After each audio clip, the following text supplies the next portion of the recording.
Olá, bom dia, turma 232. Começamos o dia com Donovan, né, com uma musiquinha para a gente acordar. A gente começa o nosso dia hoje, dia 11 de agosto já, a segunda semana aí do mês de agosto. A gente vai dar continuidade aos nossos estudos, né, que a gente estava trabalhando. Basicamente, a gente vai ver hoje o fim desse período chamado período constitucional, ou da República Populista Constitucional, né? Liberal, perdão. Então, a gente vai ver o fim da República Liberal Populista no Brasil, com o governo muito contraditório, né, do senhor Jânio Quadros. A gente vai ver que o Jânio Quadros vai ser um governo cheio de contradições, muitos problemas, né? Vai ter uma mobilização muito grande de forças internacionais, principalmente dos Estados Unidos, para que o Brasil, então, volte aos rumos liberais, né? Com um golpe sendo proferido lá em 31 de março de 1964. Então, hoje nós vamos ver o governo de Jânio, vamos ver a tentativa de governo e como foi, né, esses anos aí iniciais de 1960 de João Goulart, que era o seu vice, e o golpe de 64. A gente vai ver como é que aconteceu o golpe. Antes de começar a aula, então, eu queria perguntar a vocês, está tudo bem com vocês? Bom dia! Bom dia. Bom dia, Olá. tudo bem com vocês? Tá seguindo, senhor. A vida tá seguindo o teu rumo. Tá legal. Tá seguindo, né? Fazer o quê? A gente tem que seguir, né? Ô, gurizada, sobre o que nós falamos na semana passada, a gente teve aula na terça e na quinta-feira sobre assuntos referente a direitos humanos, né? A gente teve aula sobre política pública, depois a gente teve aula sobre antirracismo. Eu acho que foi, eu não sei, a minha percepção, deixa eu botar aqui, o Luiz está querendo entrar. A minha percepção é que a aula foi muito diferente do que a gente tem visto e tal. Eu não sei se vocês gostaram da aula, como ela foi, se isso inspirou vocês, né? E outros professores acho que vão trabalhar com vocês também, não sei se já trabalharam ou não. O Fábio, não sei se trabalhou ontem, ele disse que ia dar uma aula, não sabia se era ontem ou não. Enfim, o professor José Mário também vai trabalhar, ou se não trabalhou ainda. Eu espero que vocês se inspirem a participar desse projeto, que eu acho tão legal, né? É um projeto que pode envolver desenho. Eu sei, por exemplo, que o Thiago gosta de desenhar, né? Então, de repente, pode fazer um desenho buscando aí um texto de alguém, né? De repente, aí, sei lá, né? Alguém gostaria de escrever alguma coisa importante, legal, e o Thiago consiga traduzir isso em desenho também. Pode ser legal. É uma ideia que eu estou dando, né? Então, é isso. Vamos começar a nossa aula de hoje. Vamos falar, então, sobre o Jânio Quadros, né? Como é que foi o final do governo, para a gente relembrar, né? O final do governo o governo Bossa Nova, né? O governo de Juscelino Kubitschek, né? Bom, só lembrando, o Juscelino Kubitschek chegou ao governo com uma coligação imensa entre o PTB e o PSD, os dois maiores partidos, né? A UDN ela não vai ser tão contundente quanto foi contra o Getúlio Vargas, né? Mas porque o Juscelino Kubitschek ele vai ter relações internacionais bem importantes, né? Ele vai buscar, por exemplo, abrir o capital para o capital Bom Dia, abrir o capital para o capital externo, quer dizer, vai trazer as indústrias automobilísticas para o Brasil, vai trazer indústrias de eletrodomésticos. Então, o Brasil vai ter uma enxurrada de produtos, né?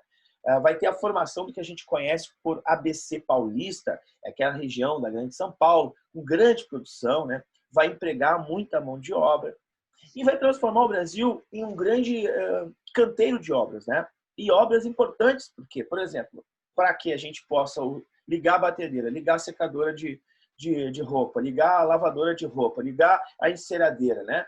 Ligar a televisão, ligar o rádio, a gente tem que ter energia sendo oferecida para o povo brasileiro. Mais do que para o povo brasileiro, a gente tem que ter energia para a indústria funcionar. Logo, nós temos que ter, então, aí na década de 50, e vai ser a grande missão do Juscelino Kubitschek, né?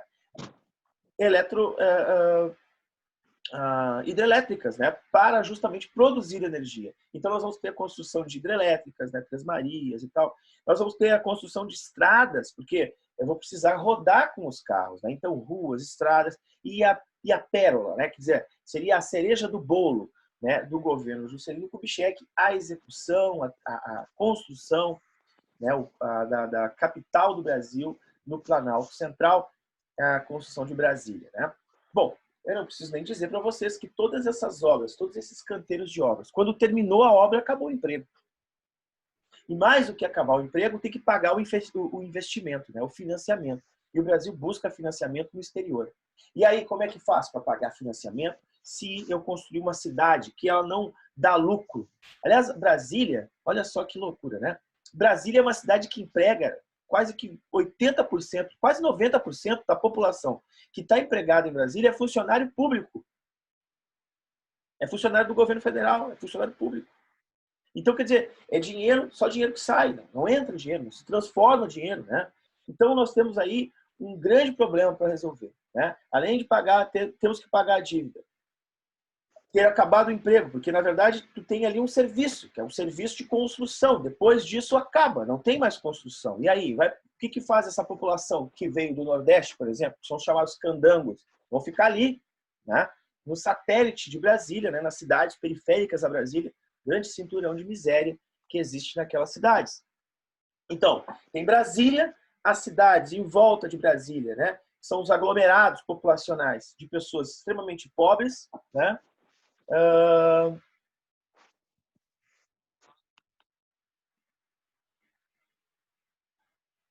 Sim, tudo bem então, não tem problema, tá? Então, nós vamos ter Brasília, as cidades que estão em volta de Brasília, uma grande dívida e mais, né?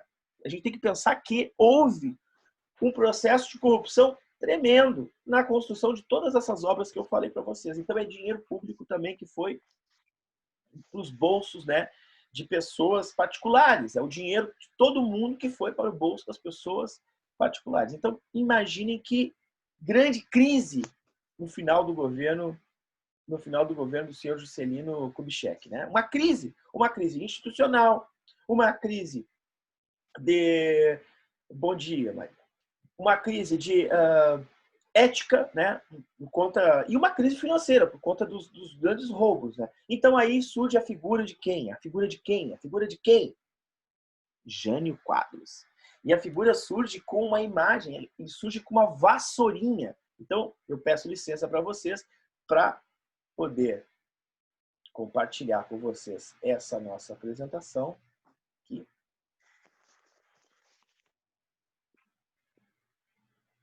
Vamos lá.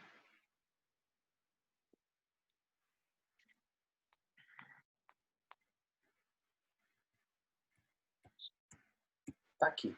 Então surge a figura de Jânio Quadros, uma figura que aparece com uma vassourinha e a grande promessa de campanha dele é que ele iria acabar com a corrupção no Brasil, ele iria varrer toda a corrupção no Brasil. Imaginem vocês que essa promessa ela vai persistir na nossa política, né? Até hoje, né? Tipo, vou acabar com a corrupção no Brasil, né? Vou acabar com o roubo público no Brasil, né? É uma promessa, né? Digamos assim, bem impossível de acontecer. Ele pertence a um partido pequeno que nunca, né, tinha ganho nada expressivo, o chamado PTN, que é o Partido Trabalhista Nacional. Ele tem um discurso, né, que é um discurso que agrada a população, né, de acabar com a corrupção. Ele é um cara super moralista, né, super conservador. Era um cara, então, que ia à missa. Era um cara que tinha uma boa oratória, né, que tinha se comunicava bem com a população e tal. Era um cara, entre aspas, do povo, né? E esse cara, então, ele pertencendo a essa camada de políticos, né, chamado políticos populistas, ele vai ter um discurso e uma prática diferente. Um discurso de uma forma e a prática de outra forma. Então, olha ali. Teatral, contraditório, apresentava-se como a renovação na política, né? Isso é outra coisa que a gente vai ver corriqueiramente na política brasileira, né? Vários candidatos à presidência da República, governo do Estado, vamos dizer assim, nós somos a nova política. Tem até um partido que chama o Novo, né? O partido dele só tem um nome de novo, porque todas as práticas são antigas, mas enfim. Então nós temos aí a nova política, a nova não sei o quê, e aí a vassoura como símbolo, né, da campanha de varrer a corrupção no Brasil. Muito bem. Então a campanha, essa vai dar certo. A UDN, que era grande rival, né, do getulismo, grande rival do PTB, e alinhada ao pensamento americano, né, ao pensamento liberal, vai curtir. Por quê? Ora, porque o Juscelino, o Jânio Quadros, ele é conservador, né? E, de certa maneira, né, ela vai apoiar o Jânio vai gostar disso, enfim, e o Jânio ganha as eleições. E aí vejam a grande contradição. Em termos de política interna, o Jânio Quadros vai fazer o seguinte. O Jânio Quadros ele vai congelar os salários. Isso desagrada ao povo tremendamente. Imagina o seguinte, eu ganho 100 dinheiros. Então, eu compro água, eu compro comida, eu compro livro, eu pago meu aluguel, eu vou à minha casa, sei lá, eu transporte com 100 dinheiros. Só que a água sobe o preço dela. O aluguel também. O transporte também. E o meu salário? Bom, o meu salário está congelado. Ele permanece sendo 100 dinheiros. Quer dizer, os 100 dinheiros que eu tinha não consegue comprar as mesmas coisas que eu comprava antes. O que é uma grande contradição, porque o salário ele tem que acompanhar o processo de desvalorização, ou melhor dizendo, de valorização dos produtos, né? Desvalorização do dinheiro, para ele ampliar a capacidade do povo de consumir. Então, o que acontece? Com o congelamento do salário, o povo não consegue mais comprar as mesmas coisas que comprava antes. Então, isso já desagrada pra caramba a população brasileira. Ele congela os salários, por quê? Para conter, ele vai ter que conter gastos. Conter gastos. Porque a gente está com um processo de dívida externa, o Brasil fica devendo para o FMI, o Brasil não paga contas, o Brasil tem um processo corruptivo muito grande, então ele precisa conter gastos. E ele contém gastos aonde? Com os pobres. Né? Vai conter com os pobres. E vê uma coisa, a gente tem um problema no Brasil, que é o problema do fisco. Tem que ser feita a reforma tributária. Estão se falando sobre reforma tributária. Né? O que é tributária? Todo mundo tributa, todo mundo paga imposto. Né? Então a gente paga muito imposto. Aí o que o governo federal agora quer fazer? Quer criar um novo imposto. E criar um novo imposto. Tipo, o imposto sobre transações eletrônicas, né? Pela internet. Né? Porra, brincadeira, né? Agora, você sabia que quem tem um barco ali, no Lago Guaíba, quem tem um barco ali no Clube Grêmio Náutico União, quem tem uma lancha, uma lancha, quem tem um iate, quem tem um avião, velho, um avião, quem tem um helicóptero, cara, quem tem um jet ski, velho. Vocês sabiam que esses caras não pagam imposto sobre o jet ski? Tipo, eu pago do meu carro, né? Eu pago imposto, chama IPVA. Eles não pagam IPVA do avião. E quem é dono de avião sabia disso? Quem é dono de barco não paga IPVA de barco. Quem é dono de... Pô, cara, os caras não pagam IPVA, velho, dos negócios que são caro pra caramba, que meia dúzia tem. Por quê? Por que eu tenho que pagar de carro, então? E mais ainda, né? O governo do estado agora anunciou uma coisa tremenda, né? Quem tem carros que até 40 anos atrás era carro zero, né? Vai ter que pagar imposto sobre o carro. Não pagava, agora vai ter que pagar. Então, quem tem uma Brasília vai pagar imposto para rodar com a Brasília. Legal isso, mas vamos lá. Ai, ai. Galera do céu. Então, corte do subsídio ao trigo. O que é isso? O trigo se faz pão, se faz massa, se faz bolo. Né? O trigo, de manhã cedo, está na mesa de todo brasileiro, que é o pãozinho. Aqui no sul se chama cacetinho. Né? No sudeste se chama pão d'água, ou pão francês, ou pão de sal, na Bahia. Que seja. O fato é que o pão o pão vai custar mais caro, porque antes o Brasil ele subsidiava o pão, o trigo, né? Ele pagava uma parte do trigo, porque a gente não produz trigo autossuficiente aqui no Brasil, né? O trigo é produzido mais em regiões geladas, né? E o Brasil é quase todo tropical, é só o sul que produz trigo aqui, praticamente. Então o Brasil compra trigo de quem? Compra trigo da Argentina, né? E muito do trigo que vem para cá é da Argentina. Então compra com preço maior, daí o Brasil paga um pouco mais para que a gente possa consumir o pão num preço tranquilo, né? Pois agora não vai ter mais isso, porque o Brasil acabou com o subsídio ao trigo. Mas subsídio ao petróleo, quer dizer, antes a gasolina custava X, agora vai custar 2X. Então, aumento de gasolina, aumento no preço do trigo e congelamento de salário, nós temos a chamada inflação, que é o quê? O dinheiro não compra as mesmas coisas que comprava ontem, certo? Então, a política interna no Brasil, econômica, está muito ruim. Política externa. O Brasil vai ter uma política independente. E isso, velho, vai, ó, que nem faz o Rafael, né? Rafael de geografia, mas é... Rafael. Vai arrepiar os pelos do Rafael. E sabe por quê? Porque ele vai buscar o não alinhamento. Sabe o que significa isso? Ele vai ser independente. Cara, os Estados Unidos vão ficar com os olhos desse tamanho quando ele chamar o cara que foi o símbolo da guerra nacionalista em Cuba, que foi Ernesto Che Guevara. Isso mesmo, guris. Cuba fez uma revolução em 59 que foi uma revolução nacionalista. E a gente vai trabalhar isso no próximo capítulo. A Revolução Cubana não foi uma revolução comunista. Não foi. Eu sei que pode ser estranho, tu pode estar pensando assim, não, o senhor está viajando, essa hora da manhã, o que ele tomou no café dele? Nada. Eu já explico isso lá na frente, tá? Me cobrem. A Revolução Cubana foi uma revolução nacionalista. Nacionalista. Um bando de gurizão, guri mesmo, guri, decidiram tirar o governo de Fulgêncio Batista, que era uma ditadura em Cuba, a mando dos Estados Unidos, e fizeram a revolução em Cuba nacionalista. Mas o que aconteceu com Cuba? Ela foi isolada. Ela tentaram matar Cuba no sufoco. E aí, até hoje, está assim, né? Cuba não pode receber, né? Não tem relações econômicas com todos os países como todos os países do mundo têm. Porque os Estados Unidos fazem retaliação econômica. Então, se nós nos relacionamos com Cuba, os Estados Unidos têm retaliações sobre as nossas importações, sobre os nossos empréstimos, e assim com todos os países do mundo. Mas isso é papo para a próxima aula. Falando sobre, então, o Ernesto Che Guevara, que era um argentino e ministro da Economia de Cuba, ele foi chamado para o Brasil e recebeu uma medalha de condecoração chamada Cruzeiro do Sul. Simplesmente o maior prêmio que o Brasil pode dar para algum estadista.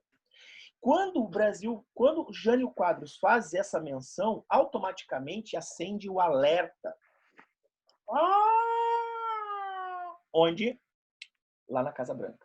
E mais do que isso, o exército americano é acionado, as Forças Armadas do Brasil, que têm relações carnais com o exército americano, é acionada, a direita no Brasil, principalmente a UDN, fica de olho arregalado e atenta, porque essas relações de não alinhamento com os Estados Unidos, de independência, elas podem ser perigosas, porque nós estamos num momento chamado de Guerra Fria. E na Guerra Fria, meus queridos, lembrando vocês, nós temos o capitalismo lutando contra o comunismo. E quando eu condecoro um cara que é o Ernesto Che Guevara, eu estou acenando para o comunismo. Para. Professor, o senhor acabou de dizer que a Revolução Cubana não foi uma revolução comunista, foi uma revolução nacionalista. E o que tem a ver o comunismo agora? Eis a grande questão. Porque Cuba ficou isolada, Cuba tinha que procurar, então, auxílio com outros países que pudessem, então, fazer negócio com eles. Se a Cuba foi isolada pelos Estados Unidos, com quem ela vai buscar auxílio? Ela vai se alinhar com o comunismo. Então, gurizada, a busca de Cuba para sair dessa crise de embargo econômico vai ter que ser, sim, com o comunismo. É a única forma de ela sair desta bolha, né, que foi feita em volta dela, que esse foi esse isolamento econômico. Então, o único país da América Latina a ter, né, relações com o comunismo vai ser Cuba, justamente por isso, porque Cuba vai ficar isolada na América Latina. Então, isso acendeu, né, o cuidado para os países que estavam ao lado dos Estados Unidos. Deixa eu ver aqui.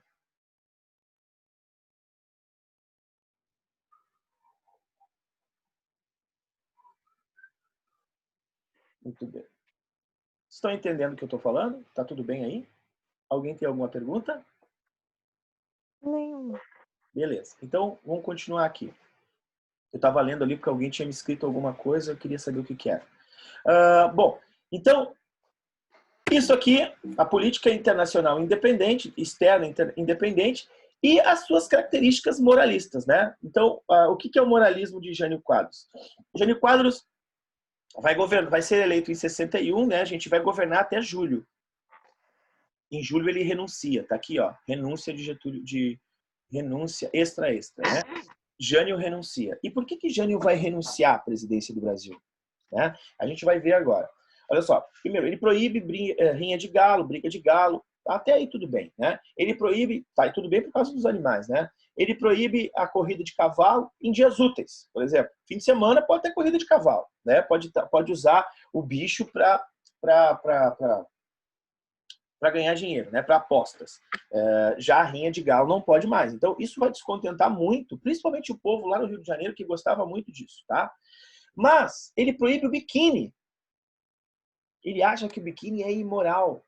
Biquíni, que são peças muito pequenas para a mulher, é vulgar, é imoral. Lembrando que o Jânio Quadros ele era um cara extremamente religioso, moralista demais, né?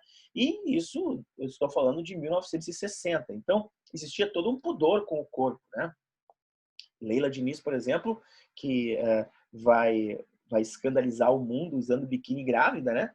Vai ser a grande, tipo, ela vai escandalizar o mundo porque ela vai ser uma libertária, né, da mulher, né? Quer dizer, a mulher jamais apareceu de biquíni grávida, né? E ela vai aparecer, ela era punk, né? Isso foi um avanço, digamos assim, né?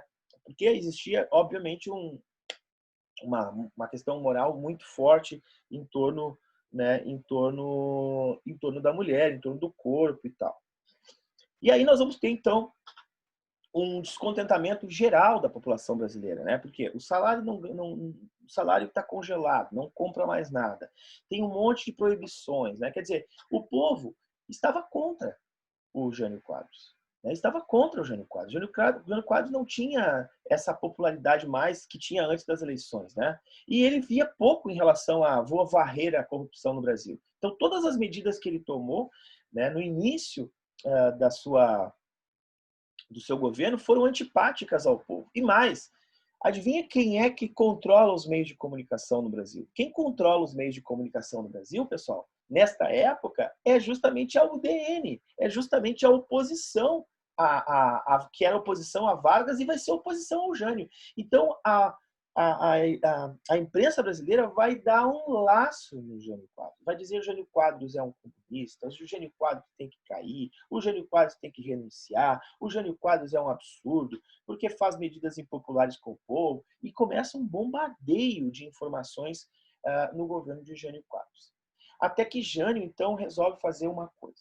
Ele resolve fazer o seguinte, pensou ele, né? Isso aí não sou eu que estou inventando, tá? Isso aí são análises da historiografia. Ele tentou dar um golpe branco. O que foi isso, esse golpe branco, né, na população brasileira? Ele chamou o seu vice... tinha essa, esqueci de falar para vocês.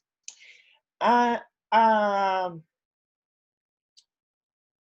Constituição de 1946 ela era esdrúxula, porque ela tinha um dispositivo que dizia o seguinte, ó, em termos eleitorais, tá? Em termos eleitorais. Então, dizia assim, o candidato mais votado nas eleições será o candidato presidente ou prefeito, né? Ou ainda o governador. no executivo. Até aí tudo bem, todo mundo sabe disso, né? Então quem receber mais votos é o cara que ganha, né? Só que daí, olha só a loucura. O vice não era por chapa, era o candidato, né? Então, o candidato quem recebeu mais votos foi o Jânio, o segundo que recebe mais votos é o vice. Então, imaginem que se nós tivéssemos essa regra valendo no nosso Código Eleitoral, nossa Constituição Federal, o vice do Jair Bolsonaro agora seria o Fernando Haddad, do PT. Aí tu imagina que tipo de governo que a gente ia ter, né? Como é que os dois iam se cruzar no Palácio do Planalto? Já imaginaram isso? Então, olha só.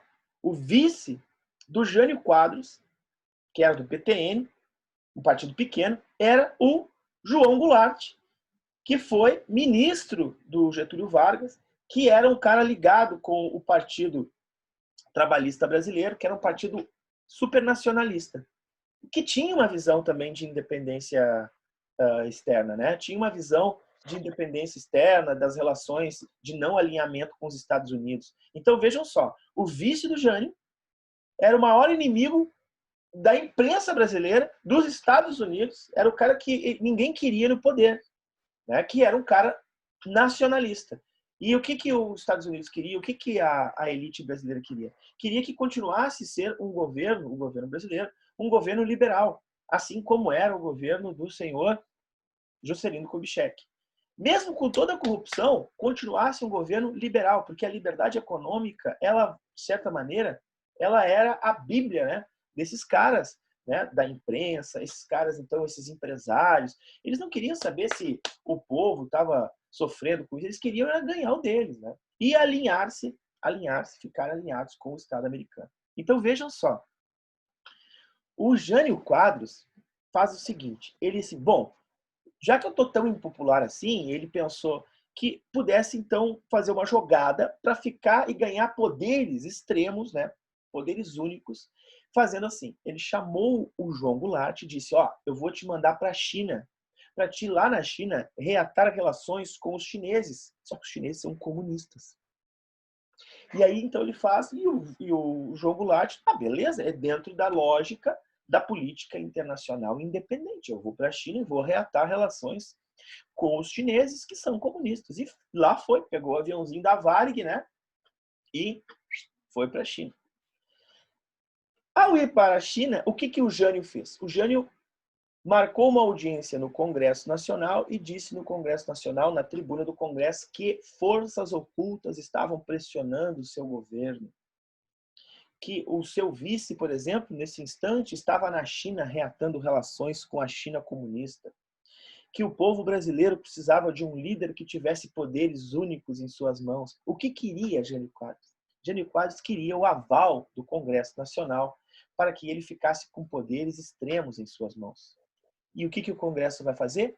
Nada. O Congresso vai ficar quieto. Então Jânio Quadros renuncia ao poder naquele instante ali. E ao renunciar ao poder, pessoas queridas, olhem o que acontece. Na Constituição dizia o seguinte, na ausência do presidente, quem assume será o vice-presidente. E continuamos com o presidencialismo. E sabe o que vai acontecer no Brasil?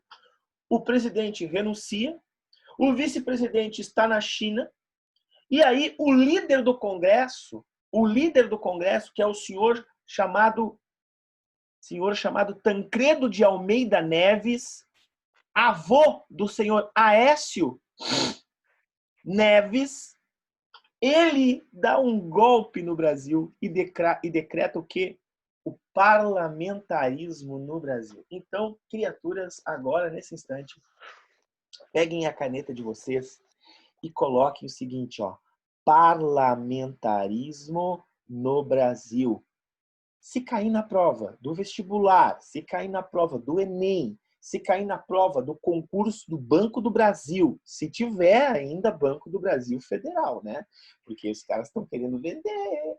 Mas aí, se tu for fazer qualquer prova e aparecer lá assim, regimes existentes, né, no Brasil, parlamentarismo existiu. Por mais que a gente ache isso, não, nunca existiu o parlamentarismo no Brasil. Existiu. E quando foi? Foi justamente entre 1961 e 1963, feito através de um golpe do parlamento brasileiro, na ausência do presidente. O que vai acontecer? O João Goulart volta da China como presidente e não pode governar o Brasil, porque quem está governando o Brasil é o parlamento. Isso não está onde? Não está descrito na Constituição brasileira. Isso é um ato inconstitucional. E aí surge a figura muito importante de Leonel de Moura Brizola. Leonel Brizola, o famoso Brizola, que era governador do estado do Rio Grande do Sul e parente ainda, era cunhado, ou melhor, genro, né? Genro do João Goulart. Ele aqui, como governador, ele começa a articular uma campanha para que o povo brasileiro faça um plebiscito. O que é um plebiscito? É quando é um referendo que o povo brasileiro decide se ele quer isso ou quer aquilo. E ele começa uma campanha chamada Campanha da Legalidade. Então anota aí, ó. Leonel Brizola, hífen, Campanha da Legalidade. O que foi a Campanha da Legalidade? Eu vou explicar essa historinha para vocês. A gente tem aí pouco mais de 5 minutos de aula. A Campanha da Legalidade foi feita direto de uma estação de rádio que foi montada, adivinha onde? Vamos pensar aqui, ó. Lá no centro tem a Praça da Matriz, onde tem o Palácio Piratini, onde tem do lado do Palácio Piratini a Igreja da Matriz, a Catedral, né, Metropolitana, tem a Assembleia Legislativa, tem a praça na frente, né? Então, olha só, o Leonel Brizola mandou construir um túnel que saía de dentro do Palácio Piratini, passava por baixo, né, do chão e chegava lá no porão, nos porões da Igreja da Matriz. Na Igreja da Matriz, ele mandou construir um túnel que saía debaixo da igreja e ia sair lá próximo do shopping Rua da Praia. Onde? No Arquivo Público. E esse túnel existe até hoje. De vez em quando eu vou visitar esse espaço, que é o Arquivo Público, e a gente vai na boca do túnel com os alunos do 5º ano. Eu não sei por que não tem um ponto turístico em Porto Alegre para esse túnel, porque ele existe. E por que o Brizola construiu um túnel? Porque ele, todos os dias, saía do Palácio Piratini, passava pelo túnel, ia até a estação de rádio, que estava montada embaixo da igreja da Praça da Matriz, e fazia uma campanha pela rádio, em ondas curtas, que atingia o Brasil inteiro, alertando o povo brasileiro do que estava acontecendo na política brasileira e fazendo uma pressão para que o governo federal fizesse um plebiscito, para que o povo escolhesse que tipo de regime ele gostaria de ter. Como é que é o nome disso? Campanha da Legalidade. Se vocês forem no centro de Porto Alegre, entre a Praça da Matriz, entre o Palácio Piratini e a Igreja da Matriz, tem uma estátua do Leonel Brizola. Tem uma estátua. Né? Porque ele conseguiu que fosse feito esse plebiscito e o Brasil voltou a ser um presidencialismo. Então, quando é que acontece, então, esse plebiscito? Em 63. E aí, em 63, então, o povo brasileiro decide que João Goulart será o presidente do Brasil e governará o Brasil. E aí, João Goulart, então, né, através do movimento da legalidade e tal, retoma os poderes em 63. Retoma os poderes. E aí começa a fazer um monte de medidas importantes que vão descontentar os Estados Unidos. Lei de remessa de lucros, ele proíbe que remetam lucros para os Estados Unidos. Ele promove o chamado plano trienal, que é de 3 em 3 anos o Brasil tem que ter metas para o desenvolvimento. Ele cria as chamadas reformas de base. E aí, meus queridos, que nós vamos ter a ação do Exército Brasileiro. Olha só, o Exército Brasileiro vai acusar o João Goulart de ser um cara de esquerda, de querer fazer uma revolução de esquerda. Só que isso aqui não é revolução, porque está o nome ali, ó, reforma. Reforma significa o seguinte: Ele vai olhar para o trabalhador do campo que até então nunca tinha tido um salário mínimo, nunca tinha tido direito a férias, nunca tinha tido nada. Então ele vai querer fazer uma reforma no sistema agrário, uma reforma no sistema urbano, uma reforma no sistema político do Brasil que estava corrompido e uma reforma educacional, que é a coisa mais importante que esse país nunca fez. É uma reforma na educação e um investimento em ciência e tecnologia. Então, vejam, isso vai apavorar quem? O Exército Brasileiro, vai apavorar a classe média brasileira, vai apavorar a elite brasileira, vai apavorar a imprensa brasileira e, principalmente, vai empolgar os Estados Unidos de proporcionar, então, o que a gente vai chamar de golpe de 1964. Então, em 1964, nós vamos ter um discurso que vai ser feito na Central do Brasil pelo presidente João Goulart, e, de outro lado, a Marcha da Família com Deus pela Liberdade, que defendia justamente o fim do governo, o governo João Goulart, dizendo, chamando o governo João Goulart de governo comunista. E aí, meus queridos, em 31 de março de 64, nós temos o golpe militar que derruba o presidente e institui uma ditadura nesse país de 21 anos. Sobre a ditadura, sobre tudo o que aconteceu no Brasil, sobre todas as possíveis, né, tomadas de poder do Exército, né, sobre como o Exército estava configurado, o que aconteceu com o João Goulart e a oposição, sobre tudo isso, nós vamos discutir no nosso próximo encontro, que será na quinta-feira, e eu conto com a presença de todos vocês lá. Se vocês têm dúvida, anotem as dúvidas, leiam o capítulo e a gente se vê na quinta-feira. Um grande beijo, um bom dia e tchau. Vai, Forte tal. abraço, Tchau, senhores. senhor. Valeu. Falou, senhor. Valeu, senhor. Tchau, tchau, tchau. Vai, tá, obrigado. Falou.